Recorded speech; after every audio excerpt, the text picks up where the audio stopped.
Donc quand vous me voyez ou quand je te vois pas seulement en tant que sœur, en tant que maman, je te vois en tant que servante de l'Éternel. Nous n'avons rien à faire chez nous. Nous ne venons pas parce que c'est parce que c'est le jour où il faut que nous venions.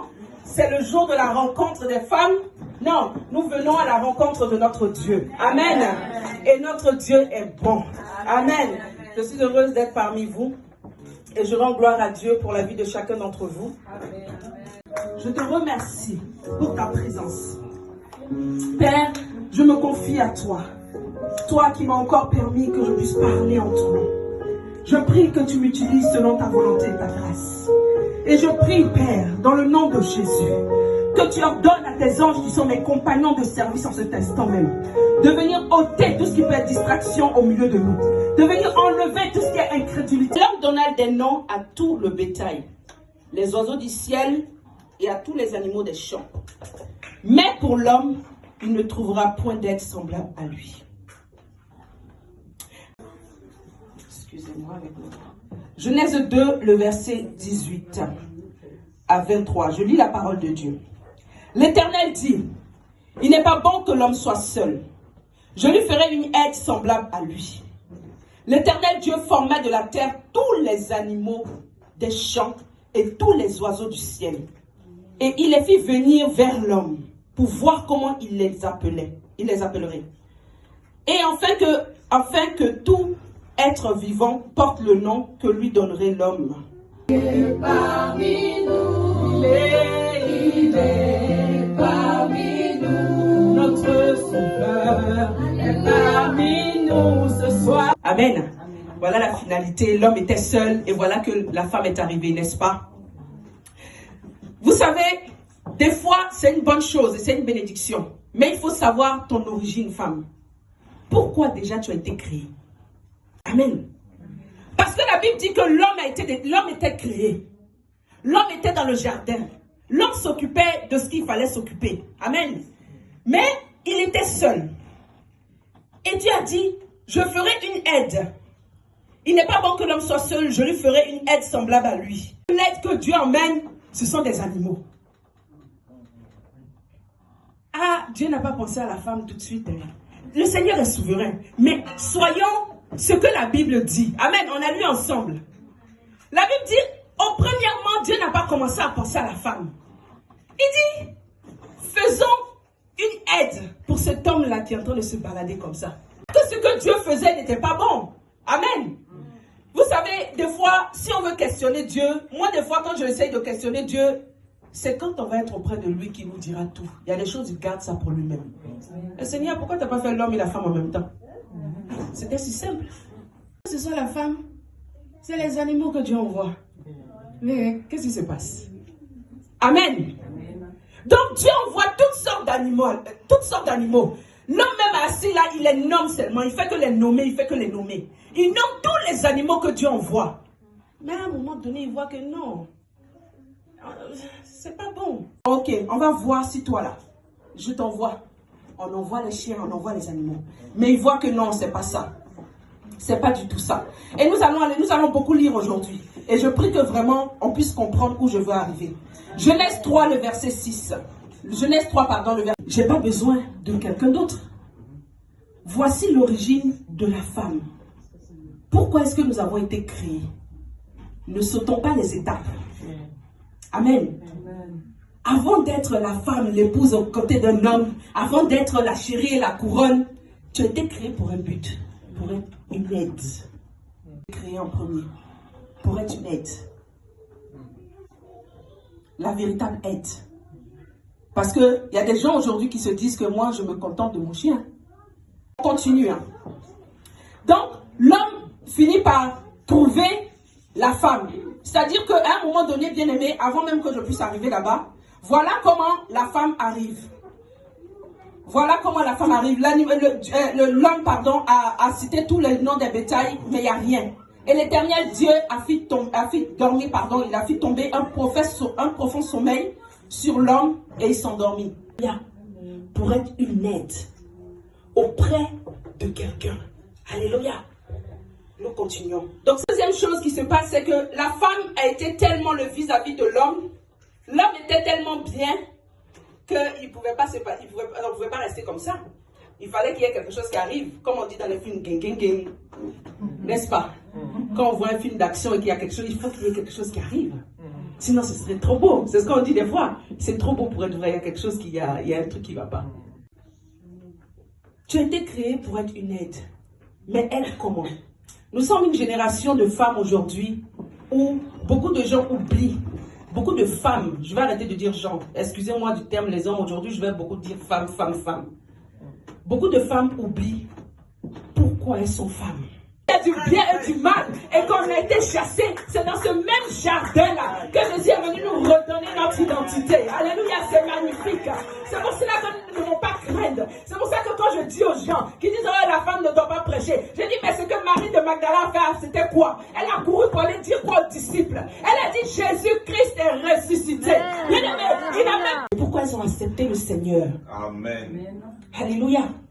Pourquoi est-ce que Dieu a permis qu'il vienne frapper à la porte de ton cœur et que tu l'acceptes? Nous avons une grande mission. Alléluia. Mais si tu ne connais pas ton origine, si tu ne sais pas pourquoi est-ce que tu es là, comment est-ce que tu as été créé, pour quel but tu as été créé, il y aura beaucoup de déviance. Il dit, je restaure cela, mais non seulement je restaure, mais je t'envoie aussi pour aller annoncer l'évangile, que je suis ressuscité et que je reviens encore vous rechercher. Alléluia. Deutéronome 14.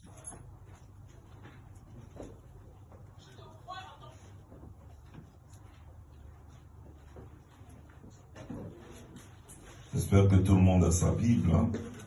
L'étranger, l'orphelin et la veuve. Qui a déjà entendu le mot dîme? Levez la main doucement. Maaser veut dire le dixième. Dites avec moi le dixième.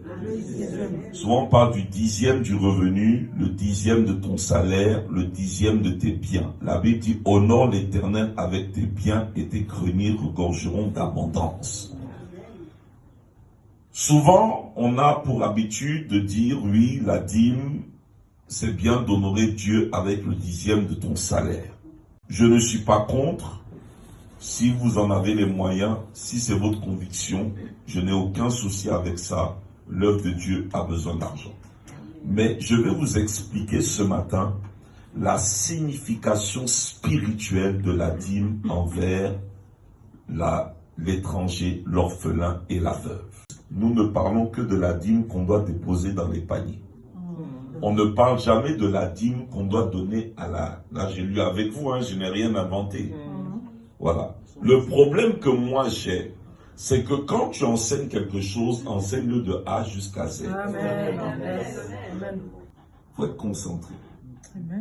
Quand Élisée a manifesté la même grâce qui était sur son père spirituel Élie, la Bible dit il a plié le manteau exactement. Quelqu'un dit exactement. De la même manière. C'est-à-dire que si Élie avait plié en 4, lui n'a pas plié en 3. Plier, c'est plier. Non, il faut plier comme on t'a montré. Le problème de nos églises, on n'a pas l'esprit professionnel. Nous aimons la médiocrité. Ça, je le dis. Ne pensez pas que je viens me valoriser dans mon église. J'ai ce problème. Médiocrité.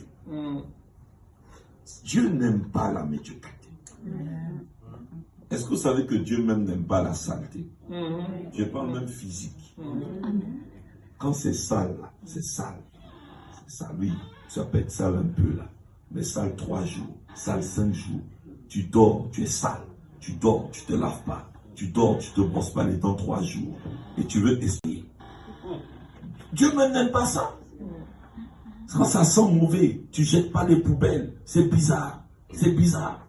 Chez certains même, c'est le signe de la présence des démons.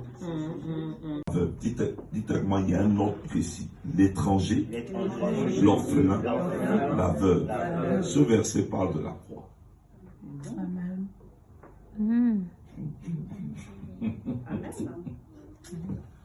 Mais je ne vous mens pas.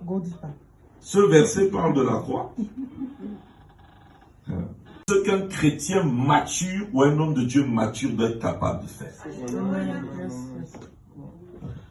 Dans la loi de Moïse est prophétique. Pourquoi? Parce que la loi de Moïse est écrite par un prophète. Un prophète peut être un écrivain. Dites avec moi, un prophète peut être un écrivain. Mais la Bible, on n'a jamais connu de prophète aussi grand que Moïse, en tout cas à son temps. Un prophète peut être quelqu'un qui explique la loi. Vous qui cherchez les révélations seulement. L'épître aux Romains, l'épître aux Colossiens, aux Éphésiens, toutes ces choses n'étaient pas écrites. Apocalypse n'était pas écrit. Il n'y avait pas de verset comme Apocalypse, oui, je frappe à la porte de ton cœur, si tu... Ça n'existait pas.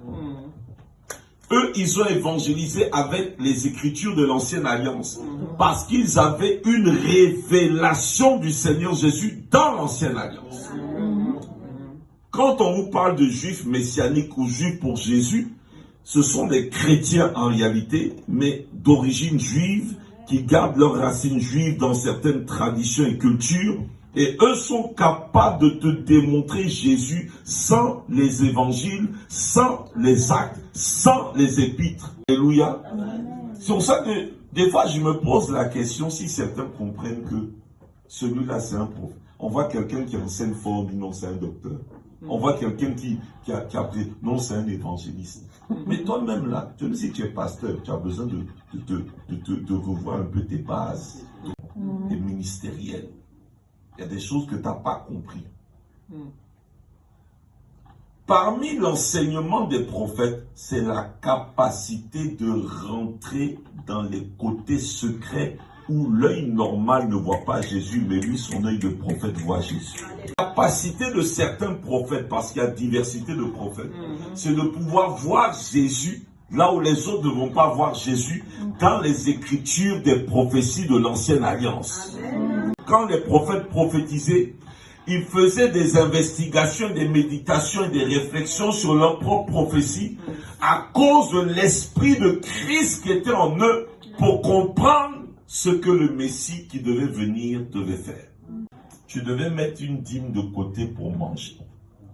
Et à chacune de ces fêtes, il fallait se rappeler d'ailleurs de l'étranger, de l'orphelin et de la veuve. Mais Dieu, de façon spécifique, tous les 3 ans, il fallait libérer une dîme sur ces 3 personnes en particulier. Seulement qu'un jour, il utilise tel être humain contre l'autre, après il va utiliser l'autre être humain contre l'autre. Sinon, même celui qui a utilisé contre l'autre là, Satan a même la haine contre celui qu'il a pu utiliser. Avec qu'on peut dire qu'elles sont impérialistes, qu'elles sont ceci, cela, qu'elles sont colonisatrices. Vous savez pourquoi? Moi je vous dis, Dieu n'a pas de couleur, Satan n'a pas de couleur. Il y a le bon et le mal partout. Non, ça c'est une réalité. Que tu dises, eux ils sont mauvais, eux ils sont meilleurs. Satan là, il a la haine pour toutes sortes d'êtres humains. Je ne sais pas à quel moment le Seigneur peut le doubler pour récupérer cet homme. Oui. Et pourquoi les grandes puissances? Moi je ne vais pas entrer dans un domaine trop politique. Pourquoi malgré le mal qu'elles font, il faut qu'on le dise, dans ce qu'eux ils appellent le tiers-monde. Vous savez pourquoi ça marche un peu pour eux? Ils ont développé un système dans lequel la veuve, l'orphelin, l'étranger, on essaie de les bénir. De Pâques, la fête de la semaine des pains sans levain, la fête des prémices, première saison de fête, la fête de Pentecôte, la fête de Shavuot, pas Shavuot, ça c'est Pentecôte, la fête de Yom Kippour, le grand pardon, la fête des expiations, la fête des trompettes, la fête des tabernacles. Tout ce qu'on veut sur eux, allez dans nos pays, allez en Inde, allez dans les pays pauvres d'Asie, allez en Afrique. Ça, nous-mêmes, que faisons-nous pour cette catégorie de personnes? Zéro. Dans nos pays, vous allez voir des orphelins se promener à 2h, 4h du matin, des petits jus, vendre des clés USB pour pouvoir nourrir leur famille. Le gouvernement ne fait rien. Vous pouvez dire que ceux qui sont ici sont des voleurs. Ici, tu ne peux pas t'amuser à voir un enfant traîner 1 jour, 2 jours, 3 jours. Les voisins vont appeler, on va récupérer l'enfant, il devient pupille de l'État jusqu'à sa majorité. L'étranger, vous pouvez dire ce que vous voulez. Nous sommes ici. La Bible dit, prie pour Babylone. Vous savez, Babylone, là, selon Dieu, il n'y a que 2 villes dans le monde, Jérusalem et Babylone. Pour Dieu, il n'y a que 2 villes. Dieu ne réfléchit pas en termes de nation, hein. Dieu réfléchit en termes de ville. Pas aucun papier sort, ni pour ta maison, ni pour ton terrain, ni pour quoi que ce soit. Même pour avoir ton extrait date de naissance, toi-même citoyen, on peut te demander 300 000 francs CFA, 500 000 francs CFA, du raquettage en bande organisée. Demandez aux Burkinabés, ils souffrent dans certains pays, de même couleur de peau que ça, on n'en parle pas. Demandez, c'est souvent entre nous là, oh, rentre chez toi. Dans nos propres pays, pour que parfois tu aies il faut payer le système babylonien de la corruption partout. Ce monde sont des Babylones. Tout ce qui est dans ce monde, c'est Babylone. C'est la confusion par le mélange. Et il y a Jérusalem, là où la vraie paix vient, cette paix qui ne vient pas de ce monde. Donc vous pouvez dire ce que vous voulez. Même l'étranger qu'on dit, oui, il maltraite des étrangers. Vous avez déjà vu certains pays accueillir les étrangers comme ceux-là font. Les dîmes sont un autre genre d'offrande sacrificielle qu'on amène devant Dieu pour dire qu'un jour, quelqu'un viendra comme une semence mourir et en revenant à la vie, il reviendra avec plusieurs autres. Amen. En nature végétale ou en nature animale. Pourquoi?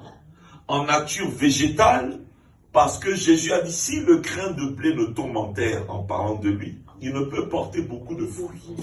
Tout produit de la terre doit d'abord être une graine qui doit mourir et qui ressort pas seul, mais avec plusieurs autres fruits. Donc, pour dire que le sang va couler, ce ne sera pas seulement une mort avec une résurrection, mais ce sera aussi une mort avec du sang. Le sang qui symbolise le rachat. Car parce que nous avons été rachetés de la vaine manière de vivre que nous avons hérité de nos pères, ni par l'or, ni par l'argent, mais par le sang précieux de Christ. C'est pour cela que les doctrines du type offrande de rachat de ton âme avec de l'argent, c'est hérétique. Non. Et Seigneur Jésus, qu'est-ce que tu en penses? Amen. Seigneur Jésus. Oh. Mais Seigneur, à ton avis là, tu vois, ça devient même naturel. Amen, amen. Tu as prié sans te rendre compte que tu pries. Amen, amen, amen. Ça fait qu'il y a des jours, tu t'es levé, tu as pu prier que 15 minutes, mais ça devient tellement naturel. Dans la voiture, tu pries, dans le bus, tu pries, dans ton cœur, tu pries, tu parles à Jésus. Et Jésus, faites en sorte que ça aille dans leur cœur et qu'ils gardent ça là-bas. Mais qui n'est pas seulement en surface, mais qu'ils aient des provisions.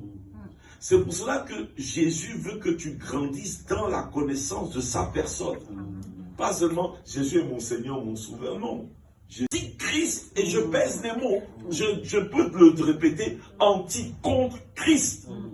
Parce qu'on te dit que ce qui te rachète, c'est le sang. Et on dit le sang est précieux. L'or et l'argent appartiennent à Dieu, mais c'est le sang qui est précieux. Amen. Je ne sais pas si quelqu'un me pas la tête du parent, alors il déverse toute la rage sur tes enfants. Des fois même tu n'es pas mort, hein. Tu envoies l'argent, mais comme tu n'es pas là, tu penses qu'on prend soin de ton enfant, et ton enfant, il mange, même pas la cuisine, dans la cour, avec les coqs, à côté du poulailler. C'est quoi ça? La miséricorde, c'est quand tu es perdu, tu ne sais pas quoi faire, la maladie est sur toi, Dieu va t'envoyer une corde, tu ne mourras pas avant ton temps. Tu reviens souvent la nuit, c'est pour ça qu'on dit à minuit, une voix se fit entendre. Voici l'époux. Voici l'époux. Et nous attendons le Seigneur. Nous ne sommes, parce que nous étions veuves pendant 3 jours. Le diable se réjouissait. L'opprobre, la honte. Mais le Seigneur va effacer ton opprobre.